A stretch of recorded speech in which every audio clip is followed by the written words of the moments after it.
92.3 FM, our favorite music radio ka-vibes. Ang lupit! Magandang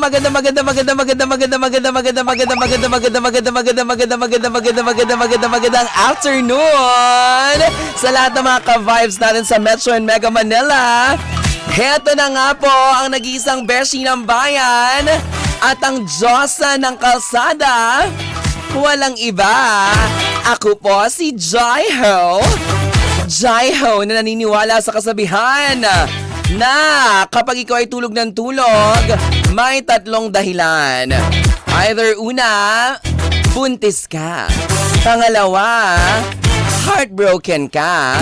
Or pangatlo, para bumilis ang araw at hindi mo namamalayan o maramdaman ang gutom dahil malapit na ang sahod. Hindi, charing. Totoo no, kapag tapos na yung sahod mo, kunyari kinsenas, bago magkatapusan, itutulog mo na lang talaga kasi nga naman, critical wallet days na. Aminin naman natin yan mga ka-vibes. Agad-agad na uubos. Kasi kapag sumahod ka, either kape, magko-coffee with friends, milk tea with friends, matcha girly ang atake, ganyan, diba? Masarap ang kinakainan. Pero kapag malapit na yung sahod, ayan natin, ubus na. Kailangan mo ng nilay-nilay. Hindi naman nilay-nilay. Okay, kailangan mo na, hindi nilay-nilay. Kailangan mo nang ikalma ang iyong mga bagang. Ikalma ang mga bagang. Para ikaw ay talaga namang pumperfect, makaabot pa bago dumating sa'yo ang sweldo. Yung alas 12 pa lang ng gabi o kaya 10 ng umaga, nag-aantay ka na kung pumasok na ang sweldo. Swerte nyo kung pumapasok diretso yung sweldo sa inyong mga ATM. Yung iba, ipapa-encash pa yan. Diba? Pero syempre, dahil kayo po ay nakatutok sa Home of the Stars sa Banana Crew, mga ka-vibes, shout out agad-agad sa lahat ng mga nakikinig sa atin. Grabe, ang dami nag-message sa akin. Sobrang lakas daw po natin sa may La Union area patungo ng Baguio. Syempre dahil sila po ay nakatutok. Alam mo, hindi ko alam kung totoo ha, pero sabi nila, DJ Jaiho, mas malakas po yung nasasagap na signal kapag naka 92.3, lalo na kapag kami po ay nasa may bandang area ng La Union kesa sa 102.3 na frequency natin. Pero syempre sa Baguio at saka sa Bacolod, 102.3 ang frequency. Sa Jensa, 97.5. Samantala sa mga ka-vibes natin sa Davao City, i-type nyo lamang po sa inyong mga... I-type talaga, Jaiho. Ipihit. Ipihit nyo lamang po sa inyong mga radyo ang 101.9 FM Radio Davao City. O kaya naman 89.5 kung kayo po ay nasa Davao del Norte. Eto na. Nako, sobrang excited ako sa mga katsikahan natin. Kayo ba ay talagang mga kagaya ko na babad din sa TikTok? Kapag ka nagpapaantok, kapag ka may mga spare times tayo, more TikTok, more fun. At alam ko naman kung kayo ay babad sa TikTok, syempre familiar sa inyo ang tinatawag na sikat na bahay bukod sa Pinoy Big Brother House, ang Manix House. Ito po ay pinangungunahan, of course, ni Sir Manix Carancho, na kamakailan nga ay nakapanayam natin para sa kanilang Manix Management kung saan ipinakilala ang kanyang mga artista, ang kanilang mga alaga. Nagsimula syempre sa social media, sa pagti-TikTok, sa paggawa ng mga iba't ibang contents. Pero ngayon, dahil may Manix Management na po mga ka-vibes, this is the time para kilalanin natin ang ilan sa kanilang mga artista sa Manix Management. Let's welcome, live na live mula sa Banana Crew, the Home of the Stars. Eto na, sina Keith and Shalane. Hello, Hello po, Vibes! Yes! Ayan, unahin na natin syempre ladies first, Keith. Hindi, charing. Unahin na natin syempre ladies first and Shalane. Hello everyone, I am Shalane Yikes ng Manix Sam. Kamusta po kayong lahat? Wow, ganda ng boses, Shalane. Parang nag-audition as DJ, ha? Diba? Pangarap mo ba maging DJ dati? Parang pangarap mo talaga, Shalane Yikes. Diba? Screen name mo lang yan, diba? Yes, kasi ang tunay mong pangalan ay? Unica Jane Cabaltera po. Unica. Bakit ka naging Shalane Yikes? parang hinipe lang din. Yung kapatid ko po kasi, ang screen name is Shalane Yikes. Ay, so kapatid mo si? Yes po. Si Shalane, Opo. ang kabiyak ng Koshelane. Yes, Totoo. totoo po. Kapatid po kaming dalawa. Talaga? Bongga. More chikahan pa tayo later. Si Keith naman. Keith, ikaw naman bumati ka sa mga fans nyo. Hello mga friend, ako nga pala si Kit, but you can call me Panda 2 at ako lang naman ang nag-iisang friend ng buong Manix House. Wow! Bakit naman tinawag na Panda 2? Kasi po may kakambal po ako sa Manix House, pangalan niya po is Panda 1. Kambal, as in kambal talaga na literal na magkapatid kayo, lumabas kayo sa isang nanay, ganon, tapos kambal kayo, o dahil magkamukha lang, o dahil parehas na kayong pangalan na Keith, ganon? Hindi, lang po, medyo magkawig lang po kami pagdating sa Manix House. Okay. Eto na, syempre, ang ilan sa mga nakikinig sa atin, hindi naman din sila lahat talaga familiar kung ano ang Manix House, kung ano ang Manix Fam, ano ang Manix Management, 'di ba? Kayo ay mga artista under Sir Manix Carancho, pero you guys both started sa paggawa ng mga TikTok contents. Yes po. Tama. Paano nagsimula? Sige, simulan natin kay kay Panda 2. Yan, diba? Kay Keith, oo. Nagsimula po yung paggawa ng content po ng Kit Lane nung pumasok po yung mga love teams po. Hindi, bago pa yung love teams, dun muna tayo sa kung paano ka talaga, anong ginagawa mo sa buhay. Nag-aaral ka ba? Ikaw ba ay mahilig ding mag-TikTok, magsasayaw sa TikTok? Tapos hanggang sa nag-audition ka, pumasok ka sa Manix Management? Parang lang po, nasa bahay lang po ako, tapos na-board lang po ako, nag-lip-sync lang po ako, tapos may kinuha na po ako ng dati pong nang re-recruit sa Manix House po. Talaga? Yung lip-sync, di ba, mas kilala yan sa tawag na dub smash. Yes. 'Di ba yun yung doon nag-start talaga yun yung ang pinakamahusay mag-dub smash dati para sa akin tsaka Musical.ly, 'di ba? Musical.ly and dub smash. Si Andrea Brillantes, so yung mga ganun pa siya dati, 'di ba? Si Andrea Brillantes naman talaga nagpauso. Yes po. Tapos hanggang sa sumikat na wala yung dub smash. Sa dub smash kasi si Yaya Dab, Yes, si Yaya. Maine Mendoza, tapos sa Musical.ly si Andrea Brillantes. Sa TikTok naman, parang ito na yung pinakananatili talaga. Yung idadabdab mo rin talaga yung mga teleserye na Maha Salvador, di ba yun yung dati? Oo. So sa'yo, lip-sync ka, as in yung kanta talaga. Opo. Parang libang-libang ko lang po yun, tapos di ko po ina-expect na kukunin po ako ng Ng Manix Management. Pero dati hindi pa siya management. Manix House pa lang talaga siya before. Manix Ayan. So paano nung ni-recruit ka? Buti na pa ka agad. Kasi syempre yung iba may mga fear, may takot sila na, uy baka ma-scam to ha. Oo, ganyan. Paano mo naman na-confirm na legit? Hindi kasi kilala ko na rin po yung Manix House before po. Napapanood mo sila? Opo, dahil po sa mga dati nila pong artist na sila, Fiang po. Yes! Si Fiang Smith po, ang Pinoy Big Brother Gen 11 Big Winner ay nagmula sa Manix Fam. Okay, si Fiang. Di ba meron din sila dati? Sa kanila ba dati si Chang? Hindi. Kay Rosmarie. Kay Rosmarie pa rin si Chang. Oo, ayan. Iba yun. Pero sabi sa akin dati, meron ding, bukod kay Fiang, may ibang artista rin kay Sir Manix, di ba? Yes po, meron. Oo, sila, sino yung nakasama ko? Si Johannes Risler, Miko Gallardo, at marami pang iba. And then, kwento Keith. Pagka nung kinuha po ako ng recruiter po ng Manix House dati, yun po, tuwan-tuwa ako, tapos pumunta po agad ako. Kasi alam ko na po talaga dati yung Manix House. Totoo. Opo. Ikaw naman. Ako po before, ang una po talagang nakapasok sa Manix House is yung kapatid ko nga po, si Shalane po. And then, parang pumunta po sila, sir, sa bahay po namin para alamin po yung buhay ni Shalane. And doon po ako nakita ni Sir Manix. Pumunta sa bahay nyo. Yes po. Saan ba kayo nakatira? Pumunta po sir doon po sa Dasmariñas po, Cavite. #Etivac represents. Hello sa mga Caviteños. Siyempre, mahal na mahal natin ang mga taga Cavite dahil malakas na malakas ang 92.3. Lalong-lalo na dyan sa Excess Salon, sa may Lancaster, sa General Trias. Sa Dasmariñas, malakas din tayo sa Silang.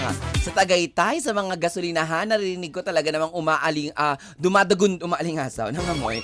Dumadagundong ang 92.3. Okay, nagpunta sa Dasma. Yes po, and doon po ako nakita ni Sir. And siguro po nakitaan niya po ako ng pinag-acting niya po kasi kami tatlong magkakapatid. Yes Taray. po. And siguro po, dun po ako nakita ni sir ng, siguro ng galing, ganun po. Potential. Potential po. Ayan. And then, after po nun, kinausap po ako ni sir, kinausap po yung parents ko. Mhm. And willing na naman po daw akong pag-aralin ni sir. And yun, nung pumasok po ako, yun, hindi naman po kami binigo ni sir, talagang pinag-aral niyo po kami. Wow, perfect, 'di ba? So, pati ikaw din ba, Kit, pinag-aral din? Yes po, pinag-aaral din Ah, po. nag-aaral kayo? Halos lahat po ng kami dun sa Manix, nag-aaral po kami. Wow! Pero 'di ba, correct me if I'm wrong, kapag ka nag-Manix House ka or sumali ka sa Manix Fam, kayo ay from Dasmariñas, ikaw taga saan, Kit? Kabanatuan po. From Cabanatuan, ang gagawin ay lilipat kayo lahat ng Pangasinan kung saan yung bahay located. Yes. Yes, Or po. Daneta sa Pangasinan. Yes po. 'Di ba? Tapos pagdating nyo doon, syempre pinayagan kayo ng mga parents nyo, ng mga guardians ninyo, ganyan. Tapos, kayo ay mag-aaral. Sagot lahat ni Sir Manix. Yes po. Wow! Ganun po kabait si Sir Manix. Totoo. Pati ba baon, allowance? Yes po, Yes lahat po. po. Baon. Yung allowance po namin kay Sir Manix po yun galing. Oh, baon, School supplies. school supplies, uniform, ganyan, ultimo pati sapatos. Actually, Yes po, ba lahat lahat po. po. As in lahat talaga, oo, 'di ba? Pero syempre 'di ba, nakakatuwa rin nakikita natin na parang ang sisipag nyo ring lahat. Kasi 'di ba si Sir Manix ay may-ari din ng isang sikat na skincare brand. Yung mga may product si Sir Manix na mga ang nag-i-endorso, kayong mga artist niya, content creators dati na ngayon ay pinapasok na unti-unti ang industriya ng pag-aartista. 'Di ba? Pino-promote niyo yung mga Mga produkto. product po niya, Sir. Yes. Parang yun yung in return na mag-aaral kayo. At least parang win-win situation. Tutulungan ko kayo. Pero kailangan pagtrabahuhan nyo para hindi naman kayo as in nandyan lang, nakukuha nyo lahat, nakahilata, ganon, walang Yes ganon. po. Yes, oo, ang bongga. So syempre even nakita ko rin napapanood ko yung mga contents nyo. Sa Manix Fam, may ano kayo, buffet. Yes. May pagkakasabi ng yes talaga ni ni Bago po talaga ang sir. Ni Shulay. Morning, Yes. afternoon, and then evening po. Talagang yung food po doon is talagang parang may handaan po. totoo, may luto ng chef, ganyan. May tagaluto po May si cook Sir. po. May cook. Yes po. Antara. Tapos may pang breakfast, may lunch, may merienda, may dinner. Yes po. Ganyan, oo. Pero buti naman, sobrang bait talaga ni Sir Manix na na-meet ko naman din talaga siya, no? Ano masasabi niyo naman dun sa kabaitan? Kasi mamaya may mga nakikinig sa atin, sabi nila, grabe no, ang bongga naman dyan, gusto ko maging partner. Pero baka mamaya, too good to be true. Oo, pag sabing too good to be true, baka mamaya, baka etchos lang for the vlog lang, for the content. Kayo syempre makakapagpatunay na lahat yan ay totoong nangyayari. Hindi po siya for content lang. Talagang kahit lahat po kami ng nasa Manix Fam is mapapatunayan na talagang totoo na kahit sinagot po ni Sir yung pagpapaaral po sa amin, yung food po namin, lahat po yun. And wala po yung halong sumbat. Talagang bukal po yun sa puso ni Sir. Totoo. Gusto niya lang talaga makatulong din sa mga bagets. And gusto niya pong i-improve po kami. Kinuha niyo po kami para mag-improve po. Ganun. Yes, totoo. Buti ano sabi ng mga magulang nyo? Yung sa akin naman po, Siyempre nakikwento nyo sa kanila, di ba? sa akin naman, nung una kong pinaalam sa magulang ko, medyo hindi kasi familiar yung magulang ko dati sa Manix House, ganun. Tas ako na yung nag-explain sa kanila, tas ayun, ako na mismo yung nag-explain, tas pumasok na ako sa Manix House. Kasi alam ko talagang maganda talaga sa Manix House. Totoo. Yung parents ko naman po is they're familiar na po talaga sa Manix House and kinausap nga po sila ni Sir and syempre po go sila kasi yun offer talaga ni Sir na pag-aaralin kami. Ayun kasi yung maganda talaga. Parang nagagawa niyo yung bagay na gusto nyong gawin, which While is yung nag-aaral. pagko-content. Oo, di ba? Sa kabilang banda, nag-aaral kayo. Ano na kayo? Mga college na ba kayo? O mga, nasa ano pa kayo? Senior high pa lang na. kami. In fairness, oo. Ilang years pa bago mag-college? 4 years. Kasi grade 12 pa lang po kami parehas po. Talaga? Opo. O ngayon naman, nung nilaunch kayo bilang Manix Management Artist, ganyan, ano na-feel nyo nung pinakilala na kayo ng presscon, na parang baka kayo na yung mga susunod na mga Fiang Smith, ang atake, ganyan? Ako po I'm very happy kasi feel ko po ang layo na po ng narating ko and dahil po yun kay Sir Manix lahat. Talaga? Tulad ng? Gaya na lang po ng, ito po, nakaharating na po kami sa mga ganito. Ah. Tapos, nakikita na po namin yung mga idols po namin. Si Fiang Smith po, very idol ko po talaga siya. Na fan po ako ng, nung nasa PBB po siya. sinusubaybayan ko po talaga yun. Tapos sobrang tuwan-tuwa po ako nung big winner po siya. Oo, kasi full support si Sir And, Manix, di ba? yes. Tsaka yung mga fans.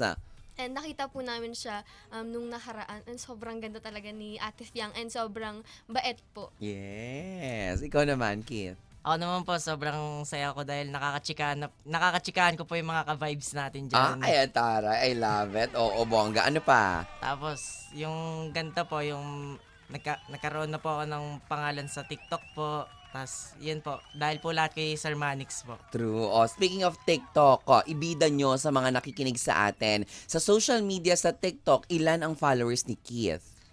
Meron po akong 1.7 million followers sa TikTok po.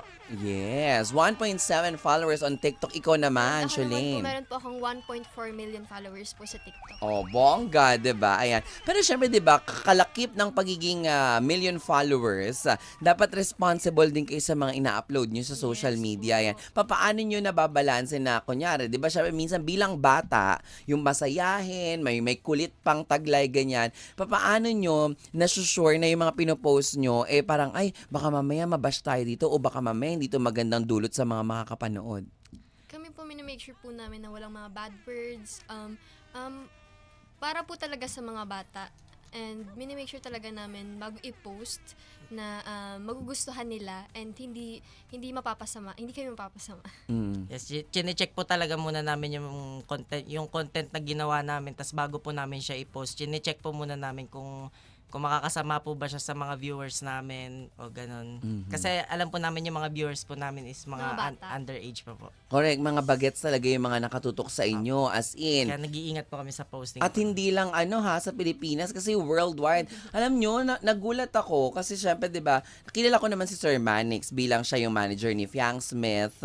Tapos siya yung may-ari ng sikat na brand, 'di ba, na kanyang pagmamay-ari. Pero marami akong mga nakasalubong na mga bata simula nung nagkaroon ako ng encounter with the Manix family. Parang lagi na sinasabi, Ate Jai, pwede po bang wow, ate. Doon talaga ako natuwa na Ate Jai ang tawag. Hindi, sabi nila, Ate Jai, DJ Jai ho, pwede po bang magpag-video greeting po kay ganito? Pwede po bang magpabati kay na Kit Lane, ganyan. Meron pa nga Koshi Lane, syempre, tsaka Ace Nick, ganyan. So sabi ko, taray no, mga bata yung mga nanonood sa inyo. Di ba kahit yung mga pamangkin, lalo na sa Tondo lumakad kami sa Tondo nung one time. Ang sabi dun sa amin, para, kasi nga kamukha ni Sir Manix, yung friend kong si Kimmy Pierce, di ba? Sabi ng mga bata sa Tondo, sabi, hi Sir Manix, sabi namin, hindi siya yun. Oo, di ba, ganyan. Tapos pabati naman, pero nakikita pala nila kasi na nagkakasama-sama tayo sa mga events. Yes, totoo. Paano naman kayo nadidisiplina? Kasi 'di ba syempre si Sir Manix isa lang siya. Pero maraming tao dun sa bahay niya, mga 70 plus kayo, 'di ba? Na mga alaga niya sa Manix Management. Tama ba? Yes po. O, paano kayo nadidisiplina? Tsaka, ano yung pinakadahilan sa palagay nyo para ma-eliminate or matanggal ka dun sa Manix fam? Ayan, bongga. Kami po, dinisiplina po kami ni Sir. Para hindi na po actually siya mahirapan, binigyan niya po kami ng kanya-kanya pong handlers para po ma-focusan din po talaga kami and mas mag-improve nga po. And for me po siguro, ang dahilan ng ikaka-eliminate is yung hindi talaga nakikinig sa lahat ng rules. Yung pasaway. Yes po. Kasi meron po kaming rules sa Manixao. Siyempre po, meron talagang rules. Kahit saan naman siguro, Opo. lalo na pag hindi mo ba ang bahay, di ba? Talagang- Nakikitira ka, tapos alam naman ikaw ang masunod, di ba? Oo. Opo, be responsible na lang din talaga. Mhm. Yes, yung sa mga rules lang po sa Manix House yan. Kailangan lang din po siguro sundin para hindi po maligwak ganun po sa Manix House. Maligwak ganun. Correct. Yes. Saka be humble po all the time. Yan, lagi ang paalala, be humble palagi. Oo, araw-araw, Opo. ganyan. Pero minsan, di ba, syempre, hindi rin mawawala yung hindi pagkakasunduan. Pero Diba? naayos naman po namin. Yun po yung maganda sa amin Yes. kasi meron po kaming communication. Tsaka Oh. bawat tao po sa Manix House is malawak po yung pagkakaintindi. Yes. Kaya nagkakaintindihan din po agad kami pagka may mga bagay po na hindi pagkakaintindi. Ina-address po agad kapag may mga ganun po. Tapos sino nag-ano sa inyo, naging parang pinaka gumigit na. Yung mga handlers po. Oh, lalo na po si Mama Amanda po. Ah, si Mama Amanda na trending kamakailan, 'di ba? Dahil sa pagpapaalis kay Kosuke, 'di ba? Yung mga ganun, eksena sila. Kapag nanonood po kayo ng Manix Fam sa TikTok, sa social media, ayan, masusubaybayan at makakasunod kayo sa pinag-uusapan. O pero eto na, paano kayo naging love team? Siyempre, di ba, hindi naman pwedeng basta-basta lang maging love team. Parang ano yan eh, minsan unexpected na nakitaan ng, ay may may kilig. Opo, ganun. Oo, si Parang- Kit at saka si Sholane. Yes, oo. Paano? Ako po yung unang nakapunta sa Manix House po. Tapos nung pumunta na po siya, nung nakita lang po siya sa bahay nila Shalane. Tapos parang si Sir na po yung nagsabi na parang may chemistry nga daw po kami. Tapos mag-BFF na po kasi kami ngayon. Yes Tas po. ngayon, We're really close sobra, friends parang po. sobra ata ng isang letter yung BFF.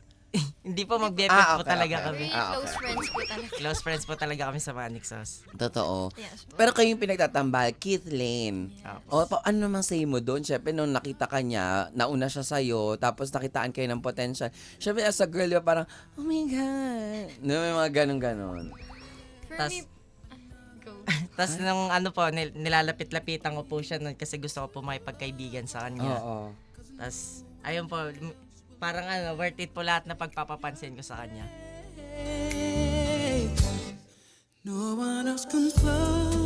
Worth it ang mga pagpapansin. Yes. O, paano naman nung nilalapit-lapit na kanya, hindi ka ba naiilang? Kasi di ba may iba na parang, ano ba, doon ka nga?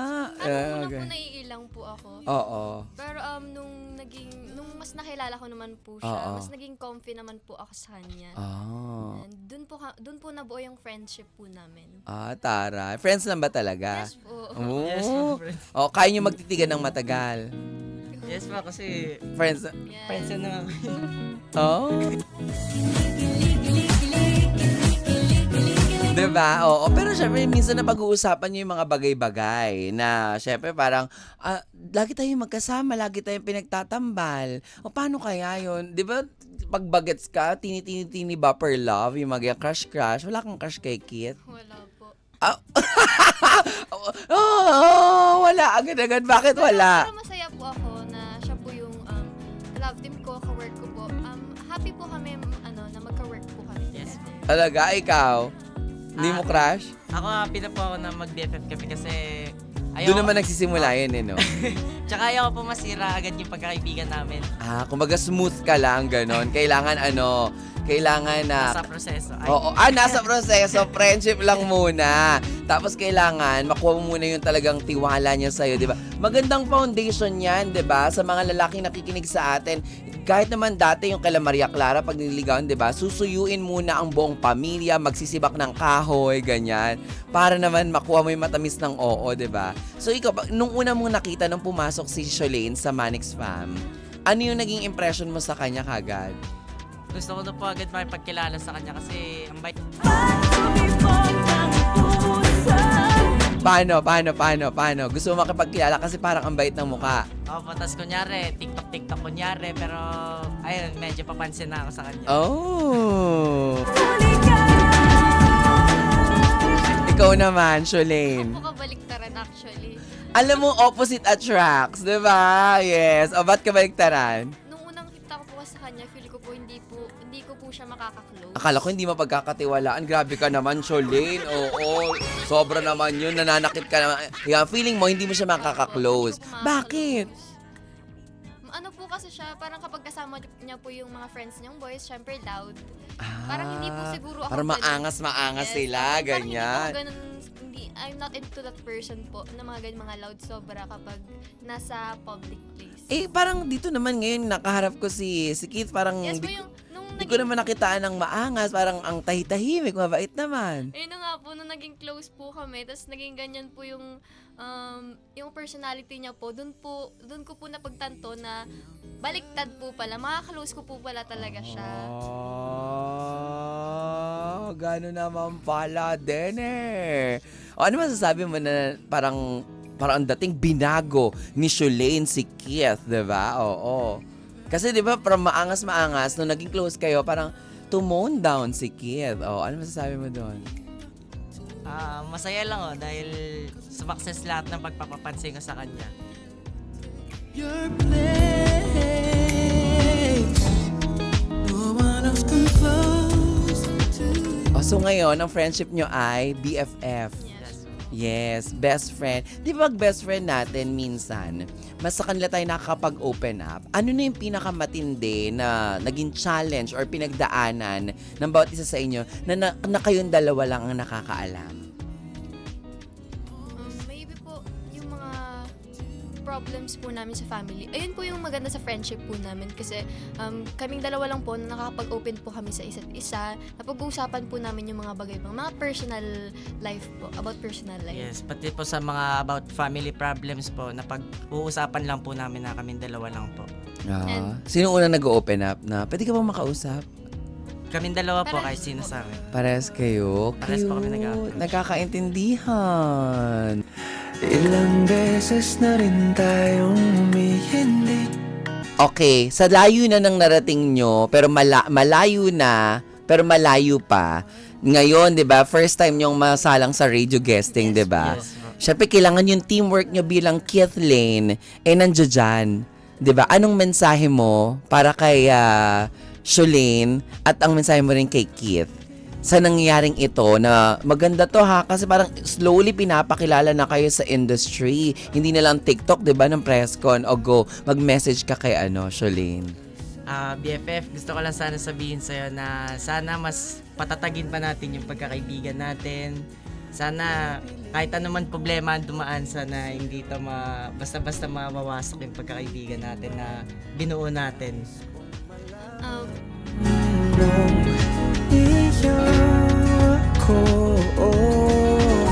Ayun, ikaw naman. Hi BFF, gusto ko lang mag-thank you sa'yo kasi before, akala ko hindi kita maka-close, pero ikaw pala yung magiging pinaka-close ko sa Manix House. And thank you sa friendship na lagi kong nasasandalan and pinakakapitan kapag hindi ko na kaya. Thank you! I felt cheated. I complained. Mga ilang taon na ba kayo? Pero, Parang ang sarap kiligin, no? Pag ganyan. Yung parang naaalala ko alam mo, dapat gumawa si Sir Manix ng ng serye na parang ala Gmic. 'Di ba? Gagawa ka? Ikaw? I love it! Alam niyo ba si Amanda, dugyutin pa lang kami, magkakasama na kami. 'Di ba, no? No, totoo, tama, 'di ba? Kami na Azek. 'Di ba tama? Yes, oo. Way back 2009 to 2010, no? Pag ganon. Okay, Nanay Gio Medina ng Artista Salon. Message nyo sa mga fans ninyo. Ayan, go. Sana wag kayo magsawang sumuporta sa Keith Lane dahil mahal na mahal namin kayo at sana mas lalo pa namin kayo mapasaya sa mga bawat upload namin sa TikTok. gusto ko lang po mag-thank you sa lahat po ng mga fans po namin. Super thankful po kami sa inyo kasi kung wala po kayo wala po kami kung saan po sa yung kinatayuan namin ngayon. Sana wag po kayong magsawang suportahan po ang Keith Lane. And yun lang po. Thank you! Thank you. Maraming salamat kay Keith at saka kay Sholane. Invite nyo sila na i-follow kayo sa mga social media accounts ninyo. Go, take it away. Follow nyo po ako sa TikTok. Pangalan ko po is Keith. And sa FB page po is Panda2. And sa IG is Young Keith Brian Castel. I-follow nyo po ako sa TikTok account ko po, Sholane Yikes. And sa Facebook page ko po is Sholane Yikes. And IG ko po, Sholane Yikes din po. Bongga, maraming salamat kay Keith at saka kay Sholane. Anong masasabi nyo naman sa first ever radio guesting ninyo? Sobrang saya po at sobrang medyo may kaba na nararamdaman. Pero yun, masaya po dahil nakachikahan po namin yung mga ka-vibes natin dyan. Yes, batiin niyo yung mga ka-vibes sa Davao del Norte, sa Bacolod, sa Baguio, saka sa Jensen at sa Metro and Mega Manila. Go, batiin niyo silang lahat na panoorin yung mga contents nyo. Go! Panoorin nyo na yung mga contents namin sa TikTok, content namin Keith Lane, and lalo na shoutout nga pala sa mga taga Bacolod dyan dahil taga Bacolod po ako. Kabalo ka, magambal? Nakakaintindi. Kabalo ko mag-Ilonggo kay Ilonggo man ko. Sa tanan nga mga Ilonggo ka pamati sa aton subong to, Kit. Batiin mo sila ng Ilonggo, dali. Konti na lang po kasi alam ko sa Ilonggo, pero hindi na ako masyadong makaintindi sa Ilonggo eh. O, konti na lang. Konti na. O, mama at papa nyo, batiin nyo. Shout out po sa mama at papa ko. I miss you, mama, papa. I love you. Yes. Ako, shoutout kay mama, kakauwi niya lang ng Bacolod. Opo. Ayan, maraming salamat.